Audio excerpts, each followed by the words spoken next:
Shpicieri 41 vjeçar Filip Shehu që qelloi me thik kolegun e tij kuzhinier 34 vjeçar Indrit Ismailari do të qëndrojë në burg pa afat. Krimi i tronditës ndodhi të martën e kësaj jave në kryeqytet te komuna e Parisit. Ndërsa brenda gjykatës autori pretendoi se shpeshherë është ofenduar dhe ngacmuar në punë nga kolegu i tij, gjë që nuk e bënte askush tjetër. Ai nuk ka pasur asnjë punë me mua, sepse nuk ishte shefi im që të më jepte urdhra. Ai mbante thik dhe thoshte nuk e çaj kokën fare, deklaroi 41 vjeçari.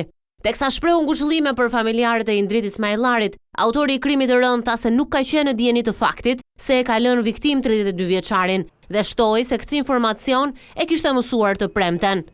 Avokati i tij Ilir Murati pretendoi në gjykatën e Tiranës se ngjarja ndodhi në kushtet e tronditjes së rënd psikike dhe se klienti i tij kishte 12 vjet që kuroi për çrregullim bipolar. Për ta provuar këtë, Murati thot se i ka paraqitur gjykatës dokumentacionin e kurimit të Filip Shehut që nga viti 2013. Avokati kërkoi që ndaj tij të caktojë masa e sigurisë së shtrimit të detyrueshëm në spitalin psikiatrik, por togat e zeza nuk e kanë pranuar këtë kërkesë, duke e lënë në qeli.